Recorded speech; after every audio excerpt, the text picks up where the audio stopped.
कोई व्यक्ति, मान लो किसी व्यक्ति को कैंसर हो गया, या मान लो कोई व्यक्ति को बुखार हो गया और डॉक्टर उसे क्या बोलेगा? तुम्हारी गलती है, तुम्हारी गलती से तुमको बुखार हुआ है, तुम्हारी गलती से तुमको ये जेनेटिक डिसऑर्डर हुआ है, तुम्हारी गलती से ये तुम्हारी तबीयत खराब हुई है। नहीं ना, बीमारियां हैं, बाहर हमारे पर्यावरण में है, हमें चपेटे में ले लेती हैं। इसी तरह से कलयुग के अंदर बहुत सी ऐसी बीमारियां हैं जो आप जैसे युवाओं को अपने चपेट में ले रही है। वो बीमारियां क्या हैं? वो बीमारियां हैं ये सोशल मीडिया प्लेटफॉर्म्स, इंस्टाग्राम हो गया, यूट्यूब हो गया, व्हाट्सएप हो गया। अब बताया तो बहुत अच्छे तरीके से जाता है कि व्हाट्सएप बनाया है ताकि आप बात कर सको दोस्तों से, दूर बैठे व्यक्ति से आप बातें कर सको। इंस्टाग्राम इसलिए आप अपनी फोटो डाल सको। यूट्यूब इसलिए है कि आप शिक्षा प्राप्त कर सको पूरी दुनिया की। पर असल में इसका क्या इस्तेमाल हो रहा है आपको भी पता है। तो कलयुग के अंदर ना बहुत सारी इस तरह की बीमारियां टहल रही हैं। और जो आप कहते हो ना कि आपको मोबाइल फोन की लत लग गई है, या आपका पढ़ने में रुचि नहीं है, आपको किसी और चीज में मजा आने लग गया है, इसमें बेटा आपकी गलती नहीं है। मुझे लगता है आपकी जनरेशन को इस चीज का एक श्राप मिला है। पर्यावरण पूरी तरह से दूषित हो चुका है। ये एक बीमारी है और इसे हमें समझना होगा। आपके अगल बगल बहुत सारे नए युग के शैतान हैं, ये नए युग के रावण हैं जो हमारे अगल बगल टहल रहे हैं, हमें अपने चपेटे में लेने की कोशिश कर रहे हैं, हमें अपने लक्ष्य से भटका रहे हैं। जब आप किसी ओटीटी प्लेटफॉर्म पे कोई भी वेब सीरीज देखने लगते हो, कोई भी शो देखने लगते हो जिसमें लड़ाई झगड़ा चल रही है, कुछ भी चल रही है, पंचायत चल रही है, उससे आपको आपका लक्ष्य पाने में कोई मदद नहीं होगी।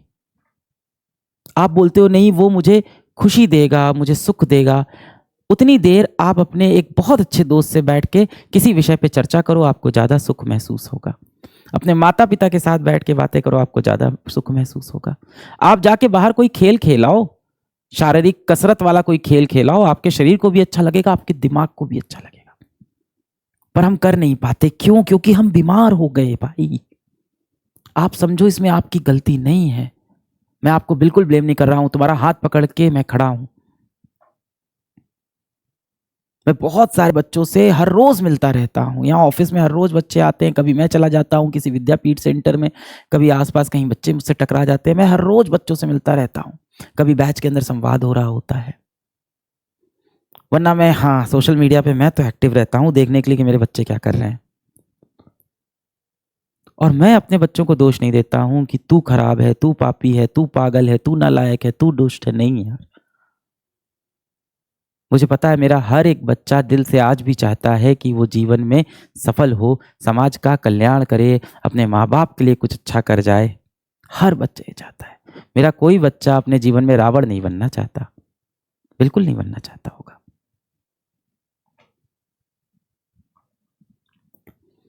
अब बात आती है इन बीमारियों से हम कैसे लड़े, जो हमारा समय लेके हमसे चली जाती हैं। इन बीमारियों से हम कैसे लड़े? अभी मैं यकीन बैच में था 2.0 में, तो यही बात हो रही थी। तो मैंने कहा था कि आपने कोई वेब सीरीज देखी, आपने कोई शो देखा, आप दोस्तों के साथ बाहर पार्टी पे चले गए, खाने पीने चले गए, आप मोबाइल पे शॉर्ट्स देख रहे हो, आप व्हाट्सएप पे किसी से रात रात बात कर रहे हो, ये जितनी भी आप मौज मस्ती कर रहे हो, इससे आप कभी भी जीवन में एक बड़े मनुष्य, एक सफल मनुष्य नहीं बनने वाले हो। किस्सा मौज मस्तियों का नहीं, मेहनतों का मशहूर होता है। मेहनतों के किस्से मशहूर होते हैं। ये जितनी भी बीमारियां हैं, इनसे लड़ने का क्या तरीका है? इंद्रियों पे काबू, इम्यूनिटी को बढ़ाना। कैसे होगा ये? अभी क्या हुआ मॉडर्न समय के अंदर, आप देखो भगवान पे विश्वास करने वाले को, और जब मैं भगवान बोल रहा हूं तो अपने अपने धर्म के हिसाब से अपने अपने क्रिएटर को आप मान लेना। भगवान पे विश्वास करने वाले को हमने बोला कि वो गंवार है। जो भी व्यक्ति होता है जो भगवान पे विश्वास करता है, हम लोग कहते हैं ये तो बहुत पुरानी सोच का है, ये तो गंवार है, साइंस ये कहती है, साइंस वो कहती है। मैं तो फिजिक्स का ही टीचर रहा हूं। आप इतिहास के जितने बड़े साइंटिस्ट उठा लो, सब ये कहते हैं कि ये दुनिया किसी ने बनाई है अपने आप नहीं बनी है।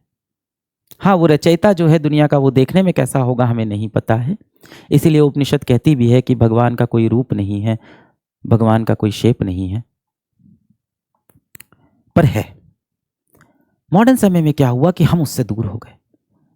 हमें लगा कि बहुत कूल होगा अगर हम बोलेंगे कि I am N atheist, I don't believe in God. हमें लगा ये बहुत कूल है। और आप देखो, जैसे जैसे आप अपने भगवान से, आप किसी भी भगवान को आप मान सकते हो, अंत में सब ऊपर एक है। आप यहां लड़ाई झगड़ा कर रहे हो, रचयिता तो एक ही होगा ना। तो आप जब उससे दूर होते हो तो आप इस तरह की बीमारियों से ग्रस्त होते हो।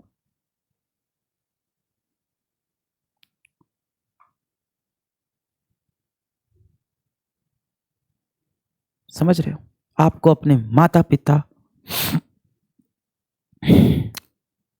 अपने भगवान, इन सब के साथ समय बिताना होगा इस दूषित दुनिया से, इस कलयुग के शैतान से बचने के लिए।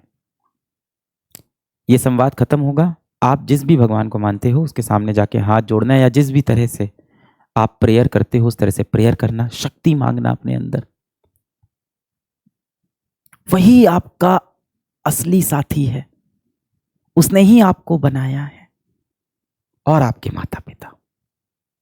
इनसे शक्ति लेना, इनसे बात करना, जीवन में सुधरते हैं, कुछ बहुत बढ़िया जीवन में करेंगे हम, वापस शक्ति लेंगे। और आपको अपने कल को अब भूलना पड़ेगा। जब तक बेटा आप दुख को नहीं छोड़ोगे, दुख आपको नहीं छोड़ेगा। अतीत के बोझ को लेकर आप कभी भी भविष्य में मत जाओ। आपके कल में जो हुआ वो अब खत्म हो चुका है। सामने आपका भविष्य है जिसको आप सुधार सकते हो। और यदि भविष्य सुधर गया तो आपके कल में आप कितने असफल थे इस बात से किसी को कोई फर्क नहीं पड़ेगा। ये जितनी भी चीजें आपको आसपास लग रही है, और जो भी दोस्त आपको कह रहा है कि तू इंस्टाग्राम पे क्यों नहीं है, तू व्हाट्सएप पे डीपी क्यों नहीं चेंज कर रहा है, अरे यार तेरी फोटो एडिटेड क्यों नहीं, अच्छी एडिटेड फोटो लगाना, बढ़िया से हम लोग एक रील बनाते हैं ना, एक अच्छी फोटो खींच के डालते हैं ना, वो दोस्त बुरा नहीं है, वो बीमारी से ग्रस्त है। मैं इतना शक्तिशाली नहीं हूं कि आपकी सारी दिक्कतों का हल निकाल दूं, पर आप खुद हो, आप बहुत शक्तिशाली हो बेटा, बहुत शक्तिशाली हो। थोड़ा सा बीमार हो गए हो, अपनी जड़ें मजबूत करोगे, आप बहुत शक्तिशाली हो।